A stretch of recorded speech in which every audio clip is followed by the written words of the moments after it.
జగిత్యాల జిల్లా రోలవాగు ప్రాజెక్టుపై కాంగ్రెస్ ప్రభుత్వం తీవ్ర వివక్ష చూపుతోందని మండిపడ్డారు మాజీ మంత్రి కొప్పుల ఈశ్వర్.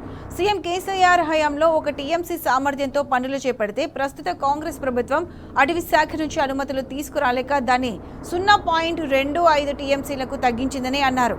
బీఆర్ఎస్ ప్రభుత్వ హయాంలో 95% పనులు పూర్తయిన రోళ్లవాగు ప్రాజెక్టును 2 నెలల్లో పూర్తి చేయాలని డిమాండ్ చేశారు కొప్పుల. లేకపోతే చేతగాని స్థానిక మంత్రి అడ్లూరి లక్ష్మణ్ కుమార్ మంత్రి పదవికి రాజీనామా చేయాలని అన్నారు. రోళ్లవాగు ప్రాజెక్టు ప్రస్తుత పరిస్థితి, కాంగ్రెస్ ప్రభుత్వ నిర్లక్ష్యంపై మాజీ మంత్రి కొప్పుల ఈశ్వర్తో మా ప్రతినిధి Venugopalarao face to face. Rollavagu project విషయానికి వస్తే ఇటు ధర్మపురి కావచ్చు, ఇటు జగిత్యాలకు సాగు తాగునీరించే లక్ష్యంతో నాడు బీఆర్ఎస్ ప్రభుత్వ హయాంలో దానికి ప్రతిపాదన చేయడమే కాదు పనులన్నీ కూడా చేసినట్టు నేపథ్యం. ముఖ్యంగా 200 ఎకరాలను కూడా భూసేకరణ చేసి వారికి తగినటువంటి నష్టపరిహారం కూడా ఇచ్చినటువంటి పరిస్థితి. కానీ ప్రస్తుతం గత 2.5 సంవత్సరాలుగా కూడా ఎక్కడ వేసిన గొంగడి అక్కడే ఉన్నటువంటి పరిస్థితి రోళ్లవాగు ప్రాజెక్ట్. ప్రస్తుతం మనకు మాజీ మంత్రి కొప్పులీశ్వర్ గారు ఉన్నారు, వారితో మాట్లాడి మరిన్ని విషయాలు తెలుసుకున్నాం. సార్, ఇప్పుడు ముఖ్యంగా చూసుకుంటే రోళ్లవాగు ప్రాజెక్ట్ ద్వారా ఇటు జగిత్యాల ధర్మపురి కాన్స్టిట్యున్సీకి 50,000 ఎకరాలకు నీళ్లు అంటే తాగునీరు సాగునీరు కూడా వచ్చే అవకాశం ఉంది. ఆనాడు మీరు అన్ని ప్రతిపాదనలు చేసి 200 ఎకరాలు భూసేకరణ చేసి నష్టపరిహారం కూడా ఇచ్చిన కనీసం ఇంకొంత పనిని కూడా ఈ 2.5 సంవత్సరాల్లో పని కాలేదు. వర్షాకాలం వచ్చింది, ఇప్పటి వరకు గేట్లు కూడా పూర్తి చేయాలి. ఈ నేపథ్యంలో దీన్ని ఎట్లా చూడొచ్చు సార్? అంటే ఈ ప్రభుత్వం యొక్క నిర్లక్ష్యము కొట్టచ్చినగా కనబడుతుంది. మరి ముఖ్యంగా ఈ జిల్లాకు ప్రాతినిధ్యం వహిస్తున్నటువంటి మంత్రికి సోయి ఉండాలి కదా. ఆయన ధర్మపురి నియోజకవర్గం నుంచే గెలిచిండు. ధర్మపురి జగిత్యాల ప్రాంతాలకు సంబంధించినటువంటి ఆయకట్టు మొత్తం కలిస్తే దాదాపుగా 30,000 ఎకరాలకు ఆయకట్టు వస్తుంది. మీరు అన్నట్టు సాగునీరు తాగునీరు అంతా కలిస్తే. మరి మేమున్న నాడు అది ఫారెస్ట్ ల్యాండే, ఇప్పుడు కూడా ఫారెస్ట్ ల్యాండే. మేము ఫారెస్ట్ ల్యాండ్ అయితే 99% వర్క్ ఎట్లా కంప్లీట్ చేసినాం? ఇప్పుడు 5% వర్క్ మాత్రమే పెండింగ్ ఉన్నది. కేవలం గేట్లు పెడితే నీళ్ళు ఆగుతాయి. మిగిలిన పని అంతా చేసినాం. డబ్బులు మేమే తెస్తాం. 146 కోట్లు తీసుకొచ్చినాం, ప్రాజెక్ట్ కంప్లీట్ చేసినాం.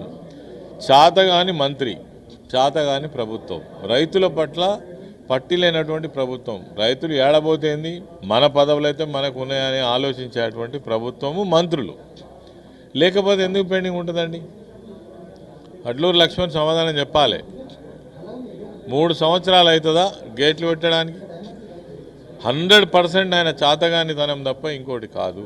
మేము 1 2 సార్లు అక్కడికి పోయి నిరసన కూడా చెప్పినాం. మొత్తం పని పూర్తి చేసినాము.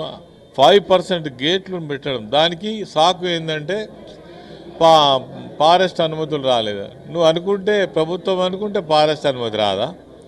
మరి ఫారెస్ట్ అనుమతి లేకుండానే 95% పని ఎట్లా జరిగింది? సోయుండే మాట్లాడతారా మీరు? సోయును ఎవడు ఇట్లా మాట్లాడు. ఇవాళ ఒకవేళ కనుక గేట్లు పెడితే దాంట్లో 1 టీఎంసీ వాటర్ నిలుస్తుంది, తర్వాత ఫ్లో ఉంటుంది ఎప్పటికి. కింద బీర్పూర్లో ఉన్నటువంటి ఏదైతే ధర్మపురికి మంచినీటి సరఫరా చేసేటువంటి నీళ్ళు అందుతాయి. ఒకవైపు ఏమో అన్ని గోదావరి ఒడ్డున మేము లిఫ్ట్లు ఏర్పాటు చేసుకున్నాం.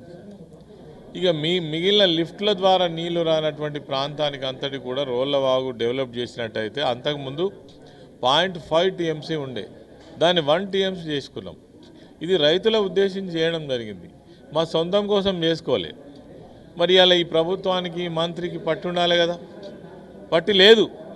అంటే ముఖ్యంగా సార్, మీరు పాయింట్ అంటే 1 టీఎంసీ చేశామని మీరు చెప్తున్నారు, కానీ ఇప్పుడు 0.25 టీఎంసీకి కుదించినట్టుగా వార్తలు వస్తూ ఉన్నాయి సార్. అంటే ముఖ్యంగా 3 గేట్ల వాళ్ళు 2 గేట్లు కూడా ఇంకేం ప్రిపేర్ కాలేదు. వర్షాకాలం వచ్చింది, DI 53 కెనాల్ నుంచి వచ్చిన నీళ్ళు, ప్రకృతి సిద్ధంగా నుంచి వచ్చిన నీళ్ళని కూడా వృధాగా పోయే అవకాశం ఉందని రైతాంగం కూడా పెద్ద ఎత్తున ఆవేదన చెందుతుంది. దీన్ని ఎట్లా చూడాలి? అందుకే నేనేమంటున్నా, రైతులకు సంబంధించిన విషయంలో ఈ ప్రభుత్వ ఆలోచన విధానమే తప్పు. మేము ఆ రోజు ఈ లిఫ్ట్ల నిర్మాణం చేసినప్పుడు పరిస్థితి ఏంటంటే, ఇలా దొంతాపూర్ కావచ్చు, జైనా కావచ్చు, రాజారం కావచ్చు, తర్వాత ఆ ఏరియాలో ఉన్న దోనూరు కావచ్చు, బీర్పూర్ మండలం ఉన్న గ్రామాలు కావచ్చు, అరే నీళ్లకు నోచుకోలేనటువంటి గ్రామాలండి. గోదావరి పక్కపొంటి పారుతున్నప్పటికీ కూడా వీళ్ళకు నీళ్లు, సాగునీళ్ళు లేవు, తాగునీళ్ళు లేని పరిస్థితి కటకట. లిఫ్ట్లు వచ్చిన తర్వాత దాంతో కూడా సఫిషియెంట్గా వాటర్ సరిపోదు. ఈ రోళ్లవాగు ప్రాజెక్టును ఆధునీకరించడం వల్ల ఈ ప్రాంతం సస్యశ్యామలమైందని ఆలోచన చేసినాం. మరి ఆ ఆలోచనను మేము చేసినాం. దాదాపు 95% వర్క్స్ కంప్లీట్ చేస్తే మరి ఏం రోగం పుట్టింది ఈ ప్రభుత్వానికి, ఈ మంత్రికి? 5% పనులు నేను ఛాలెంజ్ చేసి చెప్తున్నా, నేనే మంత్రిగా ఉంటే 10-15 రోజులలో గేట్లు పెట్టిస్తుంటే. ఇక అంటే రాజీనామా అంటాడు కదా, మరి చేతగాని మంత్రికి ఎందుకు నీకు పదవి? చెయ్యి రాజీనామా. గేట్లు పెట్టి చేతగానటువంటి మంత్రివి నీకు మంత్రి పదవి ఎందుకని నేను అడుగుతాను, సమాధానం చెప్పు. లేదంటే గేట్లు పెట్టి 10-15 రోజుల్లో నెల రోజులలో గేట్లు పెట్టి. అంటే ముఖ్యంగా 200 ఎకరాలకు మీరు భూసేకరణ చేసి ఎక్కడ కూడా ఎవరికి ఇబ్బంది కలగకుండా రైతాంగాన్ని ఒప్పించారు. కానీ ఫారెస్ట్ అనుమతులు తీసుకోవడంలో ఈ ప్రభుత్వం వైఫల్యం ఎందుకు చెందుతుంది? లోపం ఎక్కడుంది సార్? అసలు వైఫల్యం ఏం కదండి, పట్టిలేనితనము, అవగాహన రాహిత్యము, నిర్లక్ష్యము, రైతుల పట్ల నిర్లక్ష్యము. నిజంగా పట్టించుకుంటే ఎందుకు పని కాదు? ఒక మంత్రి ప్రభుత్వం పట్టించుకున్నాక పని కాదా?